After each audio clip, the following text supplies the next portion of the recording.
Welcome back to the deep dive.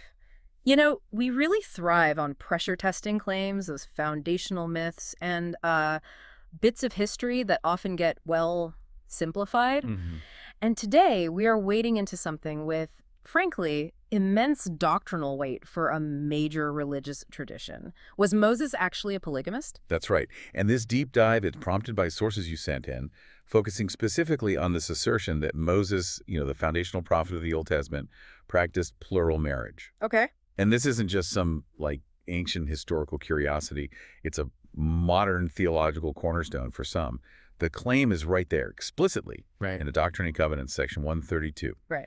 And it gets cited as this crucial prophetic precedent, used to justify the practice of polygamy within certain religious groups. Okay, let's really unpack those stakes then. Our mission today, it's pretty clear. We need to critically examine the single biblical verse this whole claim seems to rest It's on. just one verse. Yeah, compare it against, all the other stuff we have on Moses' life, his family's genealogy, the linguistic context of the ancient Near East. Basically, figure out if the Bible actually supports this idea or if the claim is maybe built on, well, a critical misreading of one word. And here's what makes it so fascinating, setting this all up. Mm-hmm. The scriptural justification, the proof, it's pinned entirely on Numbers 12, verse 1. Just that one line. Mm. And it's a moment where his own siblings, Miriam and Aaron, are criticizing him. So the whole investigation really boils down to who this person is, this Ethiopian woman. Exactly. Was she a second plural wife? Hmm. Would seem to confirm that D&C 132 Goddess. claim? Or was she simply Moses' known wife, Zipporah, just Yeah. identified by a different descriptor, maybe one that was culturally charged? Okay. So we really have to synthesize the stories in Exodus and Numbers, dig into why the original Hebrew might have been translated differently into English, Mhm. and crucially, use the Bible to interpret the Bible. Mm-hmm. Look at how the scribes use similar names and geographical terms elsewhere in the Old Testament. Right. So first things first, we need to lay out the uncontested facts. Moses's early life, his known family, that's mostly in Exodus, right? Yeah, exactly. So the story picks up after Moses flees Egypt. Remember, he killed an Egyptian who was beating an Israelite slave. Right. He ends up in the land of Midian. Geographically, think northwestern Arabian Peninsula, kind of east of the Gulf of Aqaba. It's desert land, semi-nomadic people, very different from Egypt. Okay. And it's there in Exodus 2 that he meets Zipporah. Yep. One of the 7 daughters of Jethro, who's identified as the priest of Midian. Uh-huh. And the text is pretty straightforward here. Moses settles down with him. Jethro gives Moses his daughter Zipporah to marry. That's his first and really the only explicitly recorded marriage we have for Moses. Got it. One wife, Zipporah, a Midianite. And they start a family pretty quickly. We know about their first son, Gershom, and his name tells a story in itself. Gershom means something like a sojourner there. Moses literally named his kid, "I'm a foreigner in this land." Speaks volumes about his own experience. Right? Yeah. Okay, so the story moves on. Exodus 4. God calls Moses back to Egypt. Mm-hmm. And the text, it's very specific here, says Moses took his wife and his sons and set them upon an ass, and he returned to the land of Egypt. So Zipporah and their children, plural, note that, sons. Right, plural. So at least Gershom and one other. They were with him initially, at least, going back to Egypt. Yes, but here's where the narrative gives us the first little ambiguity, the first gap that kind of opens the door for later speculation. Okay. Because sometime after the big confrontation with Pharaoh, but before the Israelites leave Mount Sinai, Moses sends Zipporah and the kids away. Sends them away. Why? Does it say? No, frustratingly it doesn't. The text is silent. We don't know if it was for their safety during all the turmoil. Or maybe because Zipporah, being a Midianite, an outsider, was already causing some friction or tension among the Israelites. We just don't know for sure. But the separation definitely happened. Okay. But they do get back together. Oh, yeah, definitely. The family unit is reunited very clearly in Exodus 18, verse 2. And this moment confirms that basic family structure. How so? Well, it's Jethro, Moses' father-in-law, who brings Zipporah and their 2 sons back to Moses in the wilderness camp. 2 sons, so the second son is named here. Yes, Eliezer. His name means God is my help. He's explicitly confirmed as the second son. Yep. So Exodus 18 really locks it down. 1 known wife, Zipporah the Midianite, 2 known sons, Gershom and Eliezer. Okay, that seems pretty clear. But you mentioned potential tension about her being a Midianite. Is there other evidence for that even before this Numbers 12 incident? Ah, yes. There's a really interesting piece of evidence, or maybe lack of evidence, in the genealogical record. The genealogies. Okay, like the family trees. Exactly. If you look at Exodus chapter 6, verses 16 through 26, this section gives the critical lineage of Moses and Aaron, traces them back through Levi, Kohath, Amram, the key leaders. Right, establishing their credentials. Precisely. But there's this really glaring, honestly kind of baffling omission when it comes to Moses' own immediate family. What's missing? Well, it's a super meticulous record for everyone else.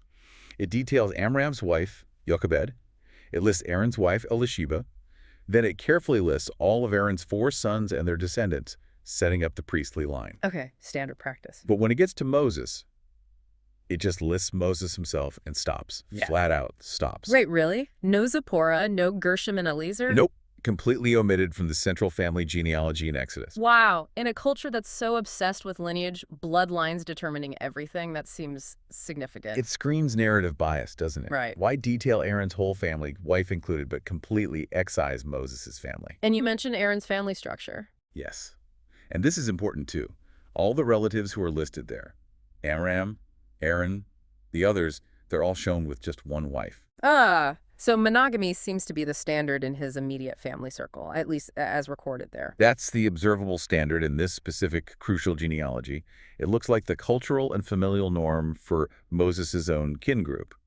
So this isn't just like a random oversight. It seems unlikely. The earliest record of Moses' lineage effectively minimizes, or you could even say erases, his family unit. So the hypothesis is Well, disapproval? that's going to be the initial working hypothesis, yeah. Yeah. Disapproval based on her ethnicity.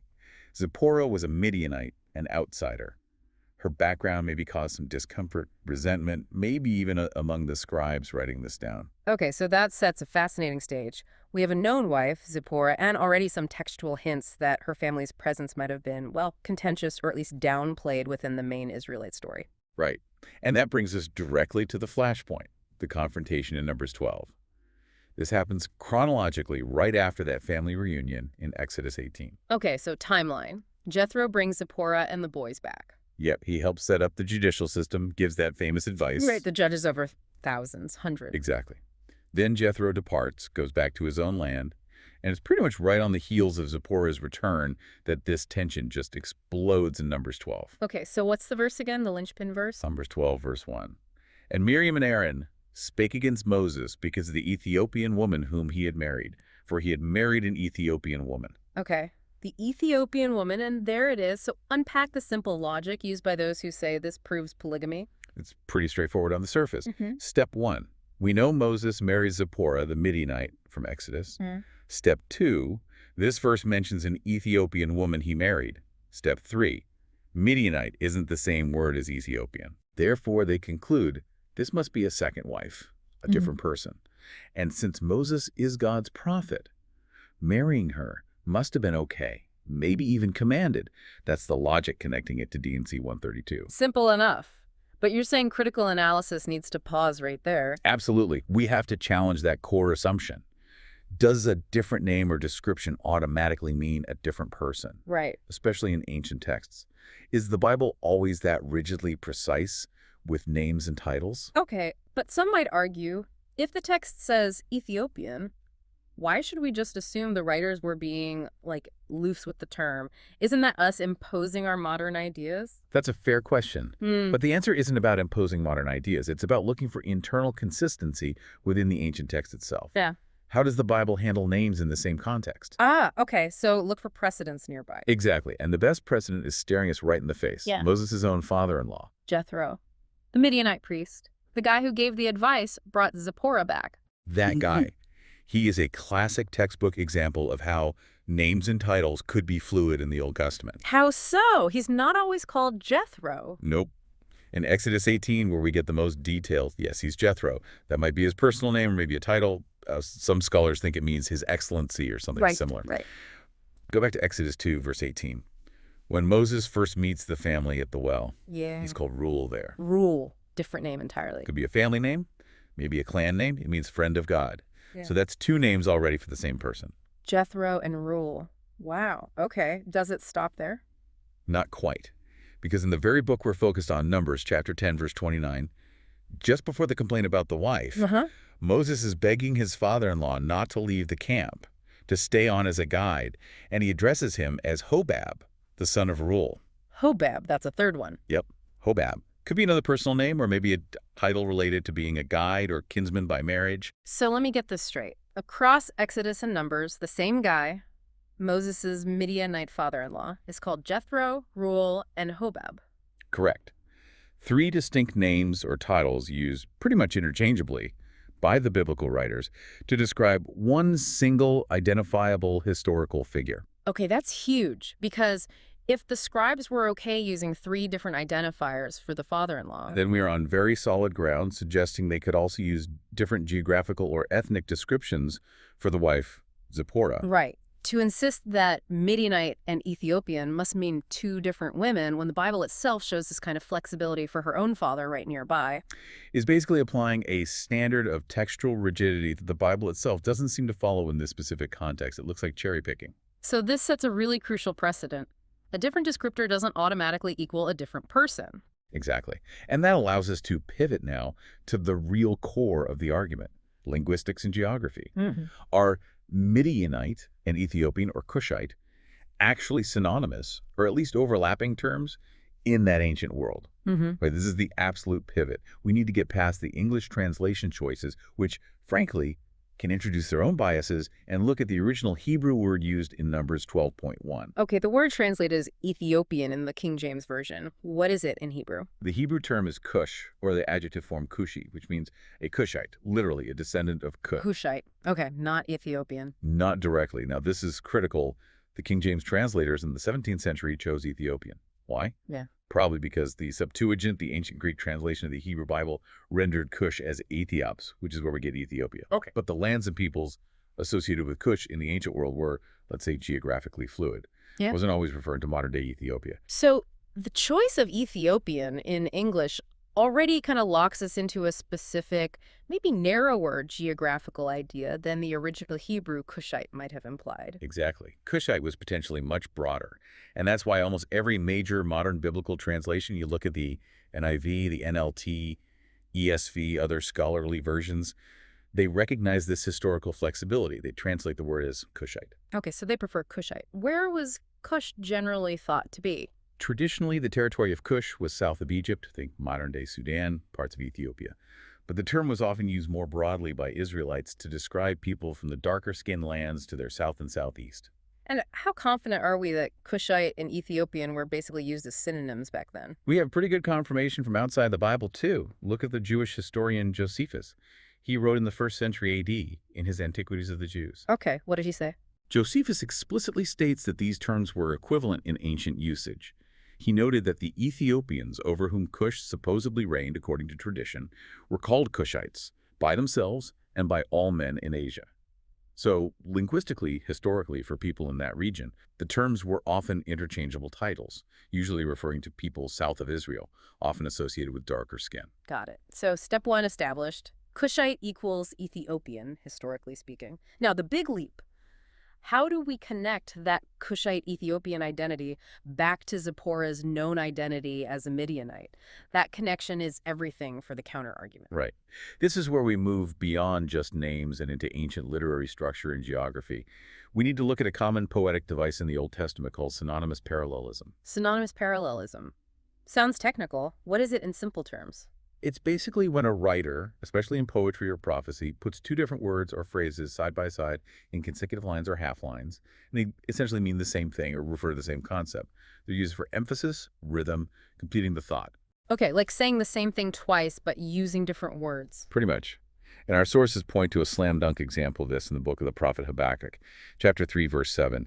This verse is like the geographical and linguistic key that unlocks the whole thing. Habakkuk 3.7. Okay, read it for us. Focus on those parallel terms. Okay, Habakkuk 3.7 says, I saw the tents of Cushan in distress, the dwellings of Midian in anguish. Whoa, hang on. Cushan and Midian in the same breath. In the same poetic line, placed in perfect parallel structure. The prophet sees the tents of Cushan in distress and the dwellings of Midian in anguish. So the poetry itself demands that Cushan and Midian are being treated as the same, or at least closely linked. Exactly. The structure implies they're experiencing the same judgment, suggesting they are either geographically adjacent overlapping territories, or the terms were simply viewed as interchangeable by Habakkuk when describing these southern and southeastern peoples. In this poetic context, they function as synonyms. Okay. And does this make sense geographically? Were Cushan and Midian near each other? Yes. Midian, as we said, was in the Arabian Peninsula east-southeast of Israel. Areas associated with Cush or Cushan sometimes extended into that region or bordered it, especially when referring generally to the nomadic tribes south and east of Judah.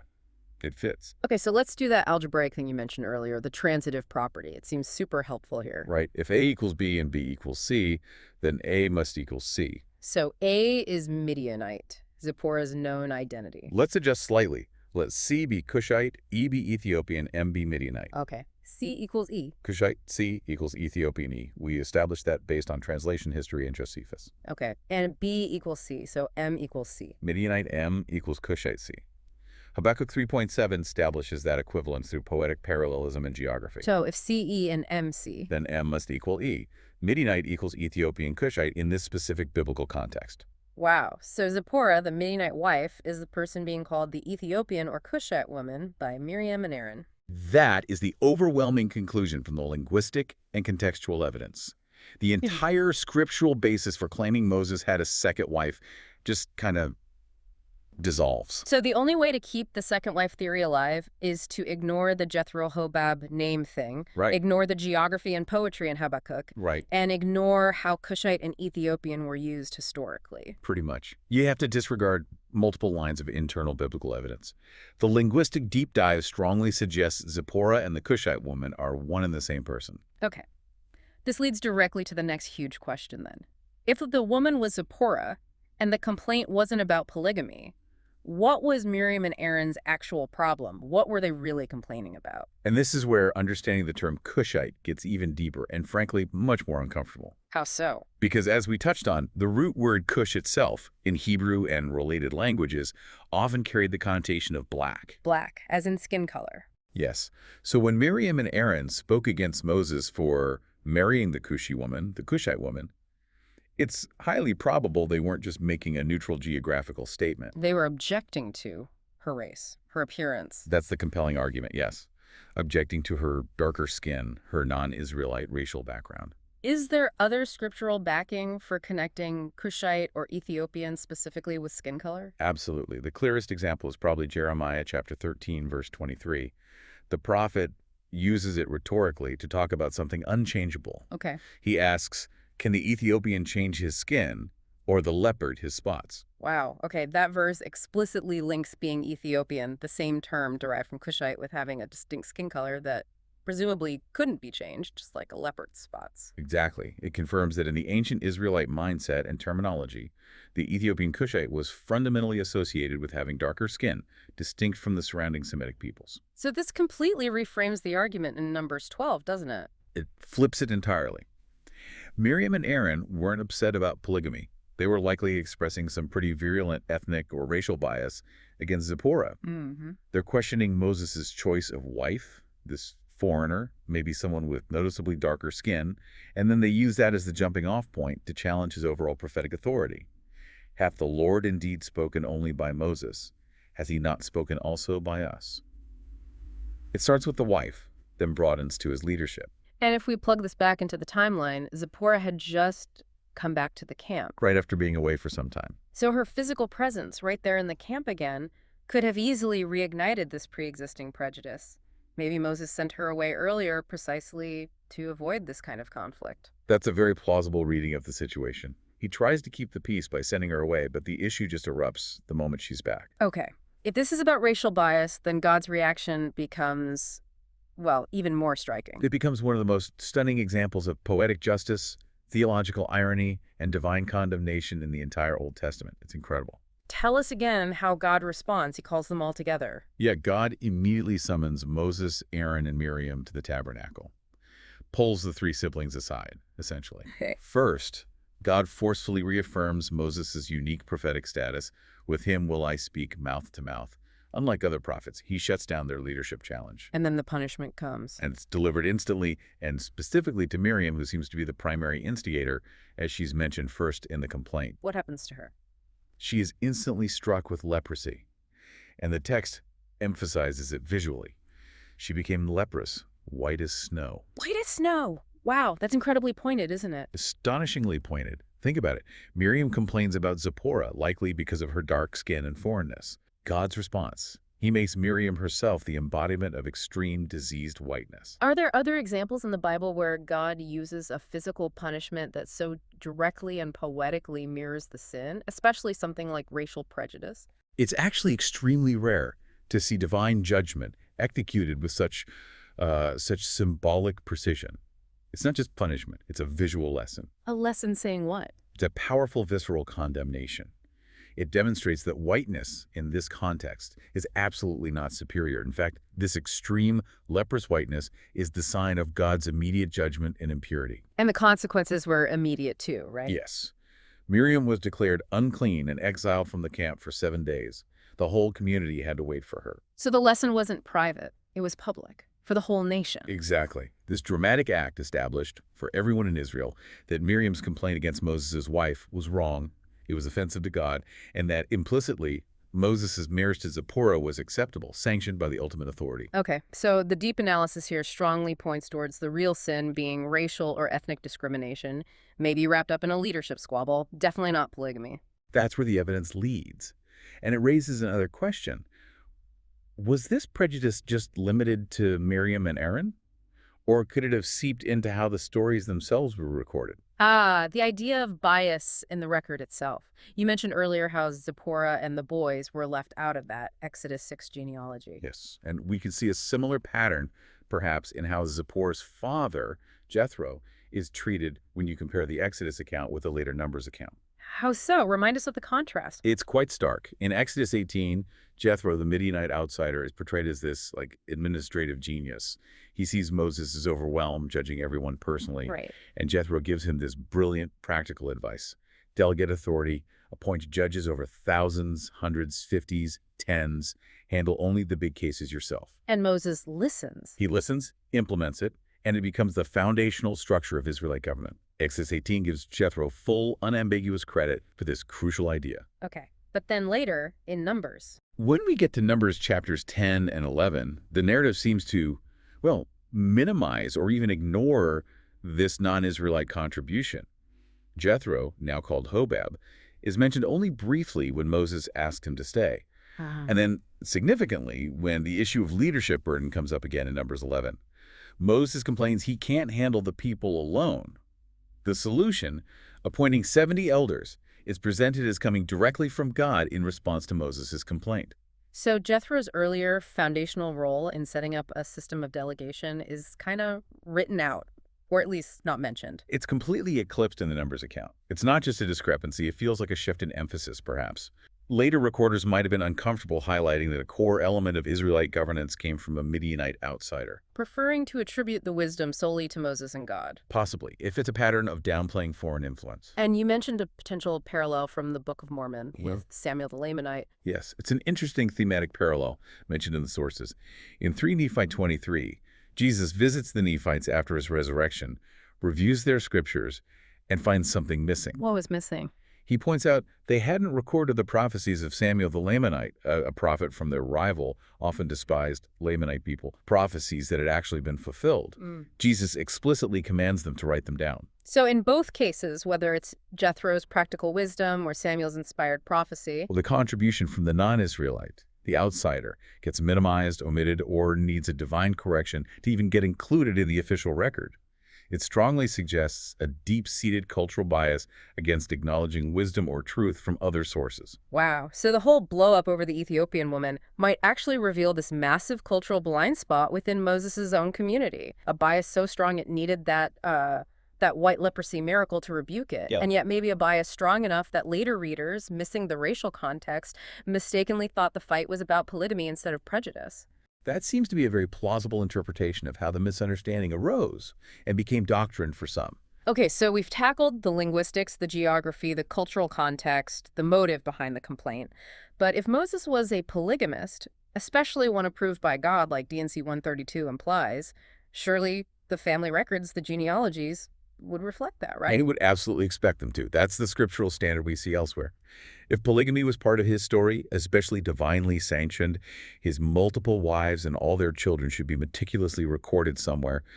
We need to compare the silence around Moses with the very detailed records we have for other key figures, often cited in polygamy discussions. Like Abraham.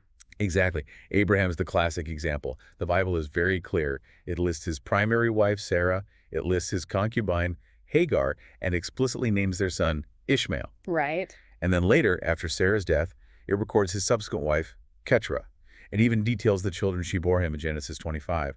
The record is transparent about all his relationships, plural, sequential, whatever they were. Okay. And what about Jacob, Israel himself? Even more detailed. Jacob's entire story revolves around his complex family structure, which forms the basis of the 12 tribes. His 4 wives, or concubines, Leah, Rachel, and their handmaids Bilhah and Zilpah, are exhaustively documented. Uh-huh. The text specifies the circumstances of their marriages, which sons were born to which woman. I mean, the record of Jacob is arguably the most intricate and yet the most precise when it comes to plural marriage and lineage. Nothing is hidden. Okay, so that's the standard. Detail, transparency, listing wives, concubines, children, especially when lineage is so important. That's the standard set by Abraham and Jacob. Now, compare that level of detail where every partner and child is listed to avoid any confusion about inheritance or tribal identity. Compare that to Moses. If Moses had this second divinely okayed Cushite wife, maybe even had children with her, where are they? Exactly. Where is she named? Where are her potential children listed in any genealogy? And this brings us to what you call the genealogical nail in the coffin, found later in the Old Testament. Yes. In the books of First Chronicles, specifically chapters 23 and 26, these genealogies were compiled much later, looking back, attempting to provide a comprehensive lineage for Israel, including the Levites and Moses' line, which was omitted back in Exodus 6. So this is the final authoritative word on Moses' family. It certainly presents itself that way, and the record here is absolutely conclusive on the number of his sons. What does it say? 1 Chronicles 23, verse 14 states it plainly. Now concerning Moses, the man of God, his sons were named of the tribe of Levi.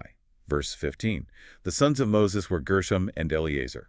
Full stop. Gershom and Eleazar, the 2 sons we know from Exodus born to Zipporah. Correct. The text then goes on to detail some of the descendants of Gershom and Eleazar. And just to make absolutely sure there's no ambiguity, 1 Chronicles 26, verse 25, when listing Eleazar's line, specifically adds that Eleazar had none other sons. None other sons, explicitly stated. Explicitly. That is the final official canonical record. Moses had 2 sons, Gershom and Eleazar, both born, according to Exodus, of Zipporah, his Midianite wife. The biblical record offers 0 space, 0 mention of any other wives, any other concubines, or any other children from Moses. That silence seems deafening, especially compared to Abraham and Jacob. It's more than silence. It's a positive declaration of a limited family. The absence of a second wife or additional children in such a meticulous final genealogy isn't just weak evidence, it's strong proof by omission. If a second legitimate wife existed, especially one tied to a controversy like the Cushite woman, the genealogists who compiled chronicles, obsessed as they were with lineage, would have had every historical, theological, and legal reason to list her and her children. They didn't. The weight of that silence, or rather that specific listing of only 2 sons, is immense. It really is. The people putting together First Chronicles knew the complex family stories of the patriarchs. Yet for Moses, the lawgiver himself, they recorded a simple, straightforward, monogamous family unit. 1 wife, implied by the mother of the listed sons, and 2 sons. This clean genealogy argues powerfully against any concurrent plural marriage. Okay, let's just quickly touch on that alternative you mentioned. What if someone still insists, against the linguistic evidence, that the Ethiopian woman was a different person? Does that automatically mean polygamy? Not at all. That's a crucial point. Even if it is, that's big if, we completely disregard the Cushite Midianite connection and say, okay, maybe they were 2 different women. There is still absolutely 0 evidence the marriage was plural or concurrent. How so? Well, think about it. Zipporah kind of vanishes from the main narrative after the Numbers 12 incident. If this hypothetical Ethiopian woman was a separate person Moses married later, the most plausible scenario, consistent with other biblical patterns, would be a sequential marriage. Maybe Zipporah died and he remarried later in life. Like Abraham marrying Keturah after Sarah died. Exactly like that. A sequential marriage. But even that scenario, which is pure speculation with no textual support, completely destroys the doctrinal claim of polygamy for Moses. Because polygamy, as defined in D&C 132 and elsewhere, requires concurrent plural wives living at the same time. Gotcha. So even the different woman theory doesn't support the specific claim of plural marriage. Nope. And this brings us right back to the core issue we started with. The doctrinal claim itself, the one found in D&C 132. That claim needs Moses' polygamy to be not just something that happened, but something divinely commanded, essential for his status. And the conclusion on that? The final, unavoidable conclusion, based on the text. It's a vacuum. There is simply nothing in Exodus, Numbers, Chronicles, or anywhere else in the canonical scriptures that even hints, let alone states, that God commanded Moses to live polygamy or that plural marriage was somehow necessary for his prophetic mission or his exaltation. The entire claim rests on interpreting that one ambiguous description in Numbers 12.1 in a very specific and, frankly, contextually unsupported way. Wow. Okay, so let's recap the evidence against the polygamy claim. 1, his father-in-law having multiple names, Jethro Hobab, shows names weren't fixed. Check. 2, the linguistic link. Cushite equals Ethiopian, and Habakkuk shows Cushite equals Midianite, therefore Ethiopian equals Midianite. Zipporah was the Cushite woman. Check. Linguistic synonymy. 3, Miriam's punishment. White leprosy as a direct poetic rebuke for racial bias against Zipporah, not a defense of polygamy. Check. Thematic context. And 4, the final genealogy in Chronicles explicitly lists only 2 sons, Gershom and Eliezer, Zipporah's sons, with no mention of other wives or children unlike Abraham or Jacob. Check. Genealogical confirmation. The case seems overwhelmingly stacked against the polygamy interpretation. So this deep dive really confirms that the claim Moses was a polygamist is, well, historically, linguistically, and scripturally unfounded, pretty much based on nothing solid in the Bible itself. It forces us, or anyone looking closely, to seriously reevaluate foundational doctrines that might be built on just one ambiguous word in a single verse, rather than the whole sweep of the narrative and the genealogical facts. And if that single verse argument just falls apart under scrutiny, what you're left with is a powerful but ultimately sad story about ethnic prejudice right there among Israel's leaders, prejudice that God himself had to step in and dramatically condemn. and a condemnation that somehow got twisted by later interpreters into a justification for plural marriage. It seems that way. This whole controversy, when you dig into it, tells us less about Moses's actual marriage practices and maybe a whole lot more about the ingrained cultural and ethnic biases of the people who recorded the stories and those who interpreted them later. Those biases clearly influenced how the story got told, how people were described, and maybe how ambiguous verses were later grabbed onto to support doctrines that developed much later. Okay, that definitely raises a final provocative thought for you, the listener, to chew on. If the cultural biases back then were strong enough to downplay Jethro's crucial wisdom, strong enough to initially erase Zipporah's children from the main family tree, strong enough to cause this fight over her ethnicity that got mistaken for a fight over polygamy, Yeah.